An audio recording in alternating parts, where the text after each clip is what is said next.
High বন্ধুরা, সবাই কেমন আছো? আশা করি ভালো আছো। আমি সকাল সকাল চান করে বেরিয়ে পড়লাম।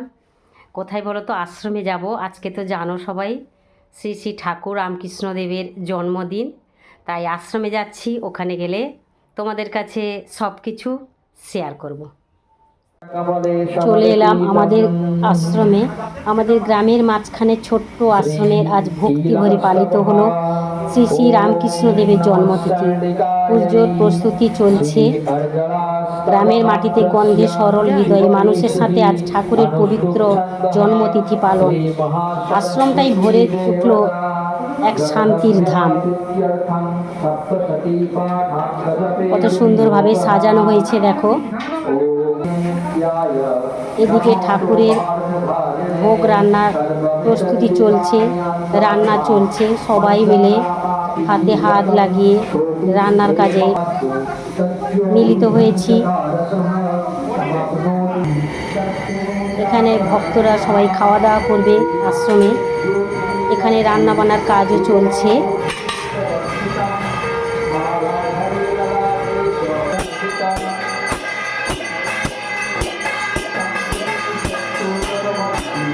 কত সুন্দরভাবে লাগছে। ঠাকুরের চরণে প্রণাম জানিয়ে আমি চলে এলাম। আমার উপর দায়িত্ব আছে ঠাকুরের ফল কাটার দায়িত্ব।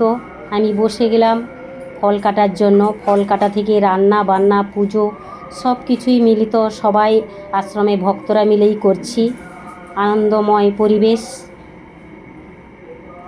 শ্রী শ্রী ঠাকুর আশীর্বাদে আজকে এই পবিত্র জন্মতিথি উৎসব সফল হলো। সবাই মিলে একসাথে হাতে হাত লাগিয়ে আমরা পালন করছি। আমার ফল কাটা হয়ে গেল, সাজিয়ে নিলাম সব কিছু।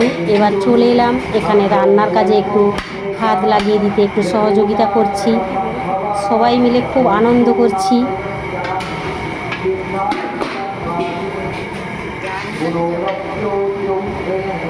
আমাদের আশ্রম, আমাদের গ্রাম আর ঠাকুরের আশীর্বাদ, এই তিন মিলিয়ে আজকের দিনটা হয়ে উঠল চিরস্মরণীয়।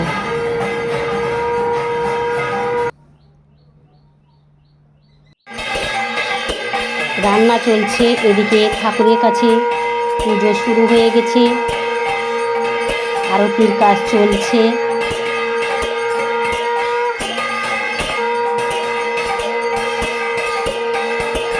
আমাদের মহারাজ আরতি করছেন। আশ্রমে ভক্তি পালিত হলো রামকৃষ্ণের জন্মতিথি।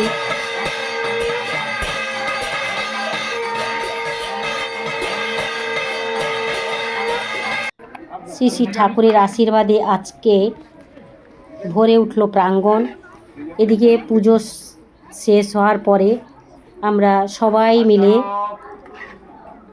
একসাথে খাওয়া দাওয়ার যে মজাটাই খুব ভালো লাগলো। সহযোগিতার হাত বাড়িয়ে দিলাম, হাতে হাত লাগিয়ে সবাইকে খাওয়া দাওয়ার কাজে মিলিত হলাম।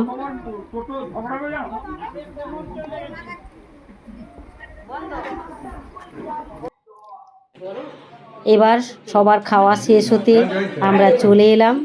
আমরা সবাই মিলে খেতে বসে গেলাম। কেমন লাগলো ভিডিওটি কমেন্ট করে কিন্তু বন্ধুরা জানিও।